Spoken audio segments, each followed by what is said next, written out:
Well, folks, I can say it with full confidence now to open up the show. And that thing I'm going to say is Brian Dable has completely lost the New York Football Giants locker room. It's over. I think his job is done for. I don't see him clawing a way back in this. I've watched a lot of bad Giants games in my career as a Giants fan, as a content creator. To be quite honest, I've seen games where it's just bad production. The team stinks. I've seen those type of games. And I of course, I do remember the game about 2.5 years ago, almost 3, where it was 28-3, or it was like 30-3. The Chicago Bears beat up on the Giants, and Joe Judge just talked himself out of a job. I would go as far to say, and I know this is a weird stretch, but it might not be. This might be the worst Giants effort I've seen since when I was in my freshman year of high school, and I watched the Giants absolutely get piss-pounded by the Los Angeles Rams under Ben McAdoo. You saw players make business decisions alike in both games, right? We saw how many times Sammy Watkins broke open, the 3rd and 33, all these other different issues. And then you come in, I don't know if this is worse, just as bad, or slightly better, but you come off of a bye. In an important game, you're not even competitive. It's 30-7. You're coming off of a bye. You make a quarterback change. And you're not competitive out of production. Well, it's that. You're not competitive because the players have made business decisions. They've made business decisions on you, Brian Dable. It is a matter of time before things, and we'll talk about this in the outlook, before things start crawling up on Joe Schoen. Because Jordan Renan said during the bye week, right? He said that Joe Schoen is not a popular figure in that locker room. Well, we know the head coach isn't popular based on this effort. And, based on Jordan's word, which I'd like to think is right, I don't know. Things are looking very glum. And you know what's the worst part of this, right? I go back to the Joe Judge game where he talked himself out of a position, a third year, if you will, right? There was one game left after that. There are 6 weeks left. The Giants have not won a single game since October something. I think it's October 5th. Let me look at the calendar real quick because I got to go and look at my calendar. October 5th, October 6th. That was, I believe, the last time the New York Giants won a football game. So they're on a 6-game losing streak. They have not won a game at home this year. In front of their home crowd. People who pay for the PSLs. People who pay a lot of money, depending on where you sit, of course, but it's still a lot of money either way because you could get into the stadium for $30. But at the same time, if you're pulling up, right, in a car, parking ain't easy. It's at least $50 to get in there. At least. So, I hate to pull out Robert Saleh quotes, but it's kind of something that the New York Giants will need to do, and of course we'll get into the specifics. They need to look inward after this game. Am I mad? I can't say that I am. I'm a little surprised that they didn't come out a little bit more competitive. But this is a microcosm of what to expect in these next few weeks.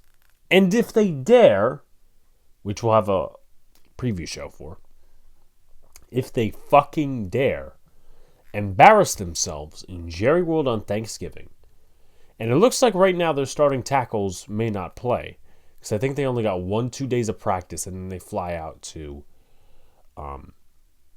Dallas on Wednesday. If their starting tackles do play, overall, whatever the result is, in terms of they play, they don't play, whatever. If they don't play competitive football and complimentary football on Thursday, it's going to be a very long week for Brian Daboll and Joe Schoen and anyone else in the building. Because you're not only playing the Cowboys, who are maybe 1 or 2 games better than you are. You're not only playing them, with some implications because your team is terrible. You're also playing them in front of the nation again. You're playing them on Thanksgiving, so people will have the option of turning the game off, not even turning it on, because the product is so garbage. Or they will turn it on and laugh. So, put that in your fucking pipe and smoke it, will you? But I want to say to anyone who doesn't know, who doesn't catch the regular show, but welcome to the Big Blue in the Bronx podcast. That was a interesting monologue I just had. Like, comment, subscribe, turn on post notifications so you know when the live stream pops up or drops. If you guys missed it, please go watch our bye-week show. Well, it was really more of a live stream. I was considering making it a podcast episode, but I'm not making you guys listen to an hour 54. And then also we did a pain/vent stream Sunday night with a couple of different friends of the show where we talked about all the issues regarding the New York Giants. So be sure to do that and all the good stuff. So 30-7. Let's start with the offensive side of the football, the ugliest side of the football out of all of them. 3 quarters, 0 points. And mind you, coming into this game, right, they had to be one of the worst pass defenses in football. They had to be one of the worst. They had Zion McCollum coming back. Josh Hayes was playing corner. Tyke Smith was out. So you already had some injuries in the secondary. To be completely honest with you, in the way I look at this offense, right, it's not just, obviously Daniel Jones is less of a topic than he was how many weeks ago. This Giants offense, whoever you want to blame, because again, Daniel Jones is out of the building,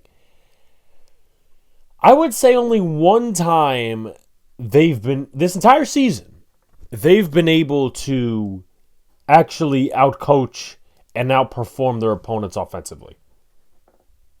That, in my generous opinion, in my honest opinion, would be the Seahawks game.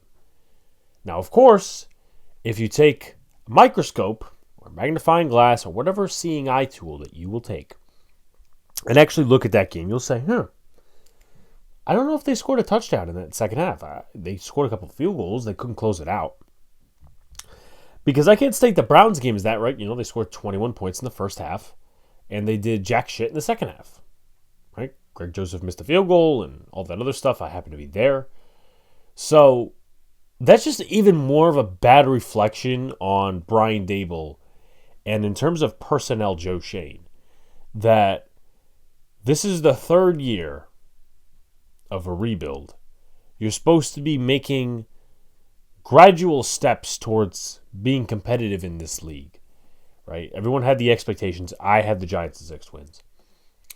But again, it feels like the Giants, we put them so many times this season, even in a light where like, okay, we possibly can't, the other team's bad in terms of defense. The Giants have put me in a position multiple times this year to go back on my word and say, wow, okay, well, I was wrong. They are an inept offense. They, I think, right now sit at 14.8 points per game. The Carolina Panthers was a team that they could have absolutely obliterated, but they did not. That's quarterback play. That's also offense. This was a game they didn't do that. Quarterback play, offense. And I think the Bengals was another game, right? Well, I mean, they had an all right. Their secondary was pretty damaged. So I'm trying to think. Week 4, no, Dallas was pretty decent. Week 5, we talked about. Week 6, we talked about. Week 7, I mean, Philly's defense is getting better. Week 8, but still, like, you know, I think we knew at some point, all right, this Giants offense is bad, but it's gotten to bad levels to where the quarterback or the offense in general has not been able to take advantage of a depleted or terrible secondary. And once again, who does that fall on? Now that you got rid of Daniel Jones, it's not his fault anymore. It is Brian Daboll's. I just don't remember like a Giants offense being this bad that you're not able to, a few games this season to carve out wins or actual like legitimate production. Because last year, right? I mean, DeVito did solid against Green Bay. You were able to figure some things out against Washington. You scored 24 points offensively. Because I remember it was 24-19, then Simmons had the pick 6. You were able to have a second half comeback against the Cardinals. So, like, you could mince the meat in those arguments. But the Giants have totally just, you know, they've dropped, right? To where we talked about in 2022, Daniel Jones and the Giants offense completely carved up a putrid Ed Donatel defense Vikings in the playoffs. To where we can't even carve up a Panthers or a Bucks depleted secondary, or depleted defense, if you will. That is sad, and just shows the state we are at, right? Tommy DeVito in the first half had 3 completions, 5 attempts, 31 yards in the first half, and the first drive was a complete microcosm of what the entire game would actually be. Because you look at the play-by-play, you do whatever, right? After the defense sucks the life out of anything that you do in this game, right? So boom, boom, boom, boom, 30-yard line. Tyrone Tracy has a big run, and then he runs again for a yard, and then Tommy DeVito runs up the middle. And then third down, it's pretty much back to the same shit we saw last year in the Saints game, in the Eagles game, in the Pats game, in the Washington game. Tommy DeVito does not throw the ball. I don't know if it's he doesn't trust it, he doesn't see something, he doesn't want to turn the ball over, because I think he only had 1 turnover last year in terms of the interceptions. I think that was against Las Vegas. It might have been 7 touchdowns, 3 interceptions. I don't remember specifically, but I think there were, yeah, that sounds about right. But if I'm wrong, you guys can correct me in the comment section. So, that first drive really set the tone. The first 2 drives in general of the game really set the tone for how the Giants were going to piss all over their fans and, you know, say, hey, you guys came in here and paid your hard-earned money. You know, some people coming from different areas across the United States. We're going to piss on you guys, and we're not going to show up today. So I just wanted to put that in there. But this, I mean, at some point in the game, right? At some point in the game as a Giants fan, or as a content creator, whatever you refer yourself as, depending on who you are, you can't get mad at Tommy DeVito for being Tommy DeVito. Seems like a nice kid, right? Good story, feel-good story, local kid. But is he actually an NFL starter? Can he actually win games for you? Well, the NFL figured out the tape last year. And against the Saints, he was bad. Against the Eagles, he was bad. Against a couple other teams, he was bad. And he regressed. He was taking some sacks in the preseason and all that other stuff, but we didn't really want to put that on his shoulders because, hey, he was not going to be the starter. He was going to be QB3 at best. So now he's the starter, and we basically see the same shit as last year. And the problem with this whole scenario and this whole thing is we know what Tommy DeVito is. He's just auditioning probably for another year if Joe Schoen decides to keep him, if Joe Schoen actually stays, or the new regime, or he's auditioning for another job. That's essentially what he's doing, but you're not giving Drew Lock that opportunity, who we've seen very little of, who you paid $5 million, right? You haven't actually seen Drew Lock in this offense. What you saw of Drew Lock was him throw a couple passes in an INT in the preseason. You saw him throw a couple passes against the Eagles, and he threw one pass for 3 yards against the Tampa Bay Buccaneers. So, essentially, the Giants have put themselves once again at a disadvantage. You know what Tommy, and this is probably going to be the talking point every game. You know what Tommy DeVito is. If he doesn't want to throw the ball, whatever the situation is, I remember calling it out when I was in the locker room not the locker room, but the press room last year. And, you know, you don't want to play lock the incentives or whatever the scenario is. How does he respectfully give your offense confidence that he's going to throw the football, that he's not going to take these sacks, that, you know, he can trust certain receivers? Like, how does that function? It doesn't. Tommy DeVito was sacked 4 times and hit 9 times, and he was almost knocked out of the game. They say they hope he could go on Thursday. We'll see what happens because the Giants, with injuries, they've gotten better with management, but I can't really say that I trust them as far as I could throw them. But we'll see.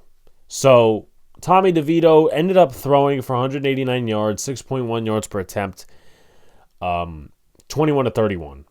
And that's not a winning strategy. Really not a winning strategy for the Giants. As far as the running game, I mean, you can't really talk about a running game because it never coincides. Because obviously, okay, you have 7-0 already put on your back. Like a stone, like a big boulder. That's what the Giants offense had to carry in the first drive. And Tyron Tracy had a big, nice 16-yard run. Okay. So we have that. And Tyron Tracy, you know, and they don't really come up with anything. Tommy DeVito gets sacked. And then, you know, eventually it comes to 14-0 and et cetera, et cetera. They keep moving down the line with these touchdowns and whatever. So the ultimate plan, obviously, is you have to abandon the run. And that's what the Giants did. They abandoned the run. Now Tommy DeVito scrambled a few times and whatever, but Tyron Tracy got 9 carries for 42 yards, 4.7 yards per pop, which is good. Singletary got 2 carries. Eric Gray got 1 carry. So, again, there's not really much you could talk about in terms of run game production. And it just is bad. It is bad. And how this Giants offense is even going to function in the next few weeks, I don't want to know. I'd love to be a fly on the wall in those meetings, but I really don't want to know at the same time, because if they don't know, who else is going to know? So that's the way I see it. But what I also find interesting, and I don't know, because I'm not sitting here acting like Tommy DeVito's this great quarterback, or he's like, Brett Favre or Aaron Rodgers, or, all these great quarterbacks. I just find it odd, though. It seems like it's been this way since Joe Judge. You can't get your star players involved until it means nothing. Right? The first drive of the first half for the Giants, they're marching down the field. They give Neighbors the ball. Malik Neighbors, which we'll get to talk about that in the outlook, because I know obviously everyone's looking at that. He doesn't get a target till the second half. How do you not target your star receiver till the second half. You telling me that there's no way there's like a slant concept or something along those lines that you could get him involved in? Or a crossing route? I mean, listen, the offensive line wasn't great. You have two bums blocking out there at the tackle positions. But, I mean, can you just maybe, like, get it off? That's how you build. That's how you build. And you can't run the football because you're down how many points? So, I don't get it to where, obviously Hyatt's not getting targeted, but Neighbor's not getting targeted in the second half. I can see why he's frustrated. And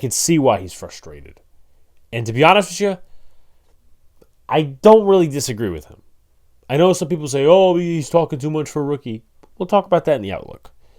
Because I think some people need to just realize what is going on in the entire situation. Just, take a step back and look at everything.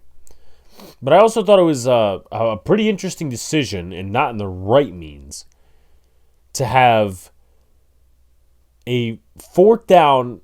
I think they were at their own 30 or 37, and you do an end around with Wan'Dale Robinson, and you completely miss.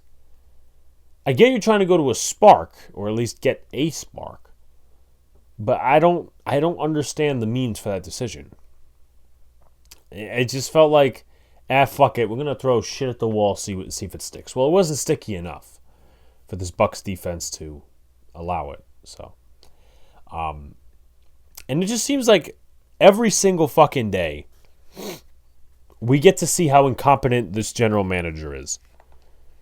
Because I'm in a Twitter group chat and I just see it scrolling through the 64 people that are in there.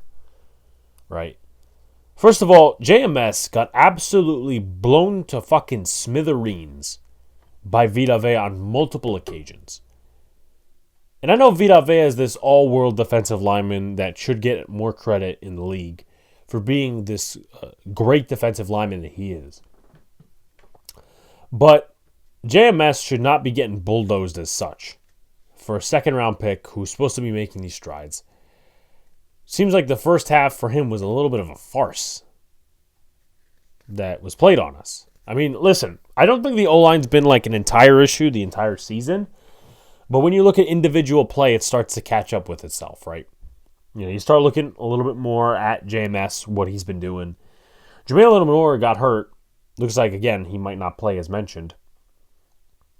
So you have Chris Hubbard at left tackle. You have Evan Neal at right tackle. And this is just the optics of the Giants organization. This is not a fairy tale. This is not a playwright. You can't make this shit up. They come into the season, rewind. They come into the season, they don't play Evan Neal on jumbo packages. They play Josh Ezeudu, okay? Andrew Thomas gets hurt. Ezeudu plays the left tackle against the Eagles. And what do? They saw that he got absolutely raped against the Eagles. So then the next week they play the Steelers. They signed Chris Hubbard off of the 49ers practice squad to play left tackle. Then in another switch, I think this took place against the Panthers, because they gave Hubbard about 2 weeks. They go out there and put Neal at right tackle and Lattimore at left tackle, but after 2 weeks of seeing how garbage Hubbard is in pass protection. So we get a decent sized game out of Evan Neal. We see what the O-line looks like against a horrific pass rush. I mean, they had, I think, some of the worst numbers in the league production-wise. And then obviously you come out with the same thing here, and Hubbard is your option over Josh Ezeudu, who you picked in the third round to play guard, not tackle. You picked him to play guard. And the Giants, for the last 2 years, have been trying to run him at tackle. Meanwhile, let's pull this up. I'm going to see if I have a media thing on my Twitter. It might be in my bookmarks. I really hope it is. Here we go, right?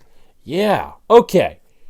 Now, Not all these guys are within the Giants' reach, but I'm making a point here. 33rd team, who was consulting the New York Jets on their GM and coach search. Nonetheless, doesn't matter. These are the guys with the lowest pressure rates in pass blocking, minimum of 100 snaps. This isn't PFF.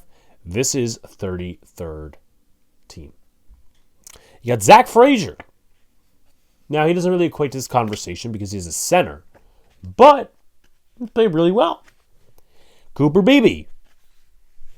Okay. Second round pick, I believe, by the Cowboys. If not, he was a third round pick. You have Tanner Bortolini. Okay. You have Bo Limmer, the center for the Rams. You have Joe Alt, who obviously was not in the Giants' reach. Mason McCormick. He was in the Giants' reach in the later rounds. You have Dominic Puny. He was in the Giants' reach, right? He was there. He was a tackle and a guard in college. Graham Barton. He's played all over the O-line, and he's done great. He's done pretty good for the Tampa Bay Buccaneers. Jackson Powers Johnson. He's played well. And J.C. Latham, the tackle out of Alabama, who is playing for the Tennessee Titans. Now, this stat line here probably doesn't prove my full point, but maybe you will get my point. This was one of the most, and I scouted it, of course. Many people scouted it. I was at the Senior Bowl. I saw it. Many people saw it. What's the point here? This class was fully fucking loaded with old linemen. People want to sit here and give Joe Shane a fucking ribbon because, oh, well, he fixed the old line and this draft class looks great. Like they're Tony the fucking Tiger. Let's break it down. Malik Neighbors, okay. We're not going to talk about quarterback, but okay, 6 overall. Drew Phillips is good. Not going to shit on that pick. Theo Johnson, I will reserve my thoughts on him because I think he's a good piece. So, I'm probably missing one or two, but we'll go through it. Darius Muasau, I think he was picked in something like the 6th round. Let's just do a little digging here. I believe Puny was picked in like round 4, so I might be off. And of course, there were other guys in this draft that Joe Shane could have taken. Puny was picked in the 3rd round. Okay? Now, I will say this, too. And this could transition us into defense, but I do want to sneak something in there. Is people on social media, and again, I try to not put my thoughts out there about people on social media or put the Twitter spaces or any of the shit that goes on Twitter. I try not to put it in here, but it's a relevant point here. And if you want your bye week show, everybody on the panel agreed with it when KB said it. Tyler Nubin, most overrated draft pick of this class. You want to put a crown on Joe Shane's head? Nuh-uh. Because Muasau can't tackle.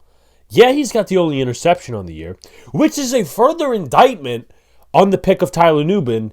Of course, Xavier McKinney, he leads the league in interceptions right now. Meanwhile, this ballhawk Tyler Nubin, right? He was a guy that had 6 interceptions in his last year of college. He hasn't gotten one.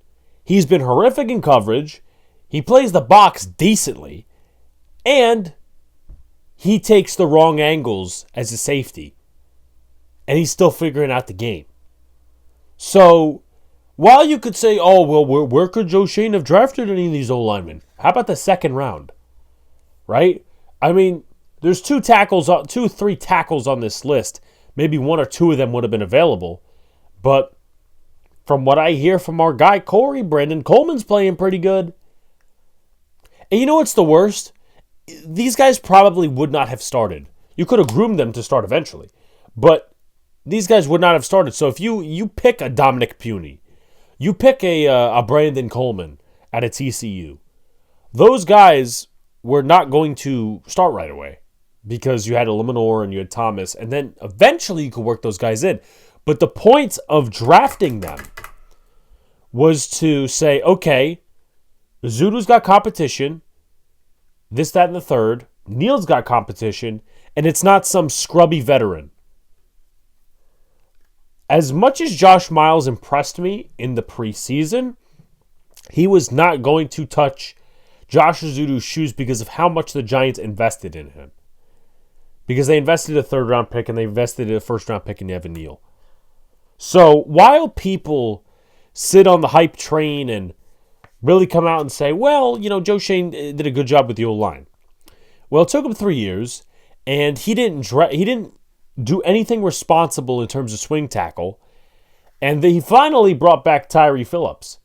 So all I'm going to say is put that in your pipe and smoke. But I just want to say that this show is brought to you by SeatGeek. So if you are going to a ball game of any sort, hockey, basketball, football, baseball eventually down the line, soccer, tennis even, whatever you're into, right? If you're going to a concert, you're going to a tailgate, you need a parking pass, SeatGeek is your best friend. $20 off with the promo code Big Blue in the Bronx. That's Big Blue in the Bronx in all caps. $20 off on SeatGeek on your first online order. So let's go to the defense. Boy, oh boy, oh boy. Holy shit. This defense has taken a total drop. And that's not good. A multitude of reasons. You guys know that I was a big Wink Martindale homer. And I accepted the fact that he wanted to override Brian Daboll, but Brian Daboll also had some issues with him beforehand, and that whole scrum. And I said, okay, well, we'll see who they hire. They hired Shane Bowen. I wasn't really happy with the hire because that was one of their last options. And he didn't really have like an impressive resume. He worked under a defensive head coach in Mike Vrabel. And those units were mid. I mean, they stopped the run well, but pass defense-wise, they were shit. So, you go to this year, the first 2 games were horrendous. He had a good sample size, probably weeks 3, I want to say 6? Yeah, week 6. Because you had Browns, Cowboys, you had Seahawks, and you had Bengals. Now, what is the connection between those 4 besides their consecutive weeks? Is that those are teams that didn't run the football well. So he got a little bit of a pass, right? That also during that streak, the Giants managed to get to the quarterback a number of times. They got to Geno Smith a number of times. Obviously, they ambushed Deshaun Watson. Dallas Cowboys, they only got to him once or twice. So that's still an issue. Great to hear that. So he got a break because the pass rush was producing and the run defense wasn't as bad. Well, you skew to the next few weeks. The game against the Eagles, right, what happens there? Saquon Barkley rushes for some nice numbers against us. You go to the next week against the Steelers. Well, Najee Harris or was Jalen Warren, one of them two had a really good game. They didn't play awful. That was probably their best performance, considering a couple of different things. You had Washington, where Brian Robinson, or it wasn't even Brian Robinson because he was hurt, their backup running backs in Jaden Daniels took you for numerous rides. Then you go to Carolina and Chuba Hubbard, who recently got extended, puts up literal career numbers. And then you go to this week where, I don't know, let's see, 4 guys on the Tampa Bay Buccaneers, Bucky Irving, Rashad White, Sean Tucker, and Baker Mayfield have one thing in common. They all rushed for a touchdown each. I don't know when that was last completed in the NFL, but it's bad. It's kind of, now, I listen, however you feel about the Saquon Barkley thing, it just comes to a full circle in a sense. Because not only did Saquon Barkley rush for a good number against the Giants, in this week of football, he rushed for the most yards since Adrian Peterson in 2008 or 2009, which was like 255. I know the ultimate record is like 297. I don't think anyone's getting there. But you have that, and then you have this rushing defense where they give up 4.9 per pop and 4 rushing touchdowns. Baker Mayfield didn't throw for a single touchdown, but he was able to get in the end zone with his feet. And to be honest with you, he really didn't have to throw a touchdown because Mike Evans was constantly open. Bucky Irving, he had a huge 32-yard up. No, it was a run play actually for Bucky Irving where it was 56 yards and the entire defense was getting cardio. But Baker Mayfield, 24-30, 294, 9.8 yards per attempt. That's a good game. And, honestly, that kind of helps me because Baker Mayfield was on my NFL fantasy team. So thank you, Baker. And to all the people sitting here, he mocked us with the hand purse. Who gives a shit? Like, seriously, you guys are more worried about that than our garbage football team not winning a single game at home this season. It's all fake outrage, trust me. Absolutely all fake outrage. So, I'm just, putting that on the table. But there were multiple plays where the defense just looked disinterested. The Bucky Irving play in the second half where Baker Mayfield hands it off, goes to the left side. Muasau makes an embarrassment of a tackle. And then he's still going. And Bobby Okereke is chasing him, but he's not tackling him. So he's just like, I'm going to take the run. I'm going to take the ride, right? It's like your dad going to the gas station to get milk. And you're like, you know what? I'm going to take the ride. That's what he did. He took the ride. So there's that. And then the most egregious one was when they were at the goal line.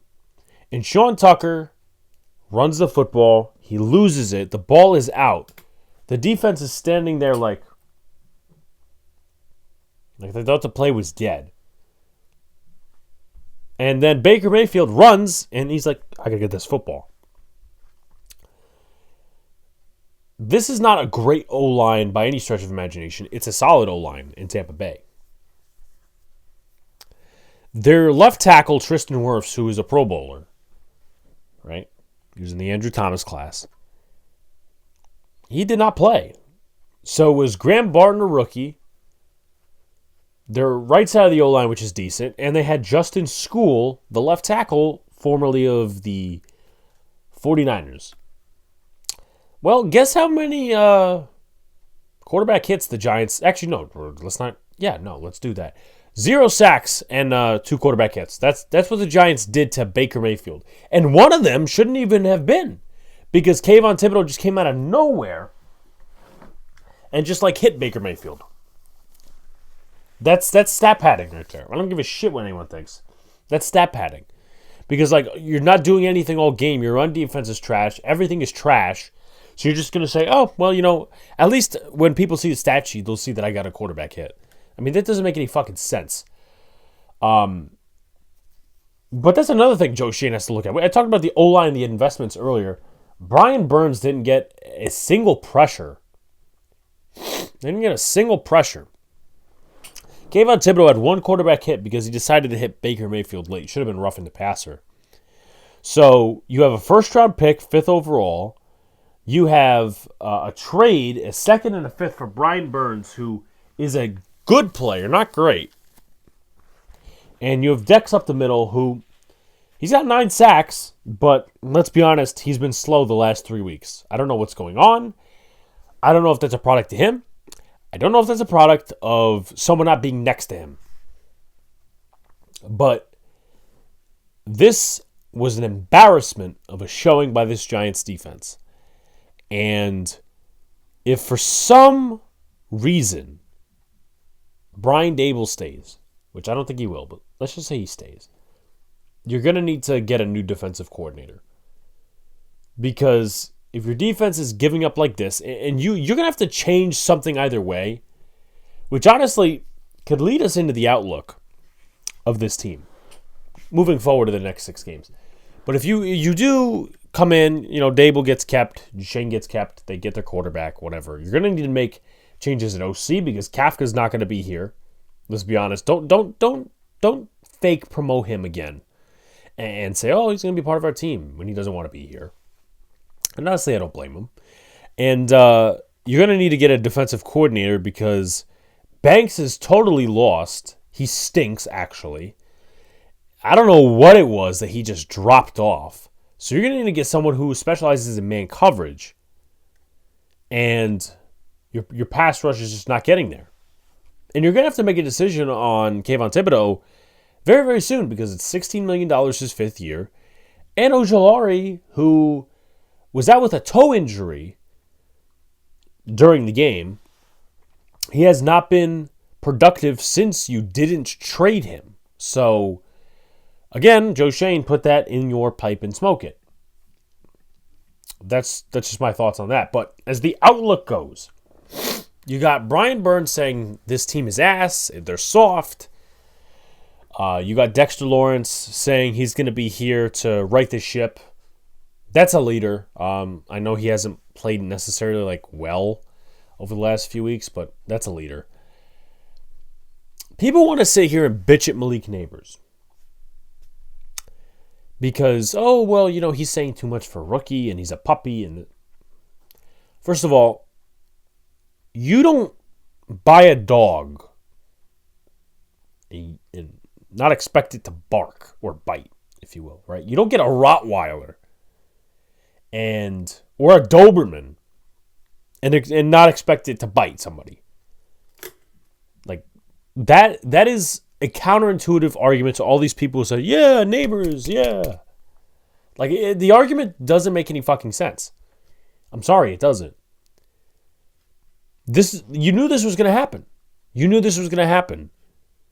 So, I know fans feel that way, but let's be really honest about this whole situation.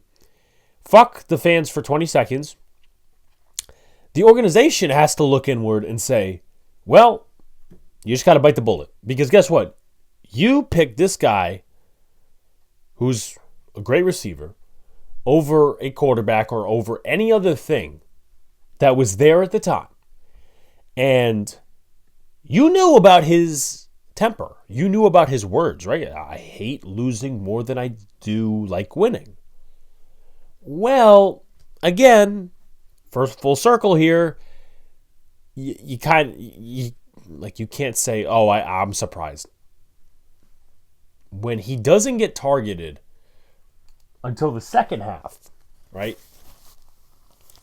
I mean, it just shows how much of an incompetent organization you are. And then to piggyback on that, he comes out to say, well, it's the same, right? It's not the quarterback. It's, the same production as we had Daniel Jones in there. And then he goes and says, well, go ask Brian Dable why I didn't get the ball in the first half. So, from the top rope, if that wasn't the if that wasn't the straw that broke the camel's back, I don't know what will be. Personally, me, in terms of Brian Dable, before I get to Joe Schoen and we end this thing, Brian Dable's job is done. There is no saving his job. This team is not going to have some sort of epiphany and play for him the next 6 games. That's not happening. If you came out of a bye and this team didn't play for you, they're not playing for you over the next 6 weeks. They're making business decisions, cashing checks, and go through the motions. You got players like Slayton talking out of his ass, or whoever that offensive player was that said, "Oh, well, whatever it was, like fucking bullshit." The Jordan Schultz report, and then obviously what Dex said. So obviously they're not fond of the quarterback move. They're not fond of the way that Daniel Jones was treated as the backup safety in practice. And I know he volunteered, but you have to measure things out. You kind of have to know, hey, if he's playing backup safety, we're going to get a lot of heat from this from the New York media. So I think Brian Dable's job is finished. If they lose embarrassingly on Thanksgiving, he will be fired after Thanksgiving. Because you have the circus of your New York Football Giants in front of the nation. In front of the nation. And everybody will be laughing at you. You will be the pin of the joke. You will be the laughing stock of the NFL. You're trying to compete with the Jets for that. Now, as far as Joe Schoen, this is a little harder for me. Because if the Giants win or 1 or 2 games, he's definitely staying. I just don't know how you could get him to stay. Because this is his roster management. He's not a popular force in the locker room. So if you're a person like a fan that's wanting to make change or try to have John Mara or Steve Tisch enforce change at the GM position, you got to have to root for some embarrassing losses. I don't like his optics. I don't like his moves. I don't like his talent that he's put on the field. And this year has been an absolute implosion. This game was an absolute implosion. And he really shouldn't have a job with the Giants at the end of the year, personally speaking and objectively speaking. Because people say, oh, Gettleman got 4 years. But who cares, right? Like, we're not doing the sympathy thing. We're not doing the equality thing. Joe Shane came in with his buddy, 3 years, and I get it, the whole Daniel Jones thing or whatever. But I said this at the beginning of the year. Daniel Jones, whatever, right? You have the next draft for your quarterback in case this doesn't pan out. But if your team does not win games in spite of him or does not look competitive despite Daniel Jones playing like an ass quarterback, and they look bad, then you yourself are going to be on the hot seat and your ass cheeks are going to burn.